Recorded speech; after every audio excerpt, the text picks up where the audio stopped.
I'm Bambi Francisco with this segment of Lessons for Entrepreneurs and this time investors. And joining me with his advice, words of wisdom, is Kourosh Karimkhany. He is the head of corporate development at Condé Nast. Kourosh, thank you for sharing your thoughts about entrepreneurship and being an investor. And I should just provide some context. You are head of corp dev at Condé Nast, so you look and scour across the country for great entrepreneurs to buy up.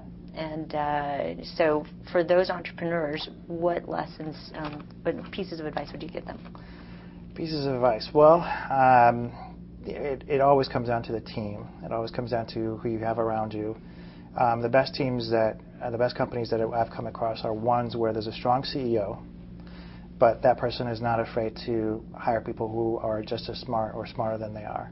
And then they're not afraid, what's more important is that they're not afraid to delegate the decision making to those people. So, you know, CTO, CFO, marketing person, they're all empowered to make decisions, you know, in some cases without the CEO being there. A lot of startups that I've dealt with, there's like one or two strong personalities and they drive everything.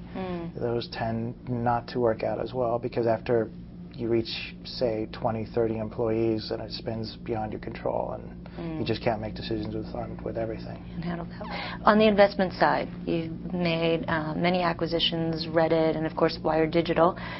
So any advice for investors, or actually maybe corporate, or the buyers at the head of corp devs at these big media properties? Give my competitors advice? Sure, why not? Maybe not. So maybe just from an investment standpoint, I guess. No, I'm kidding. Sure. It's the thing that I always keep in mind for myself is to never forget the reason why you're doing an acquisition, namely that you're buying future cash flows. If you pay too much from the outset, then you're never going to get any kind of return from the investment. Most acquisitions, you know, they've done studies, 50 to 80% fall apart. So if you start out from the outset overpaying for a piece of technology that looks cool but doesn't generate any revenue, then you've automatically handicapped from the very beginning. So whenever I go into a deal, I just make sure that I always keep in mind that I have to pay a certain multiple for cash flow, otherwise it's really not worth doing. Buy low. Buy low. Sell high. Exactly. If you can. Well, thanks so much. Thank you for sharing your advice to entrepreneurs and investors. I've been speaking with Kourosh Karimkhany. He's the head of corp dev at Condé Nast. I'm Bambi Francisco.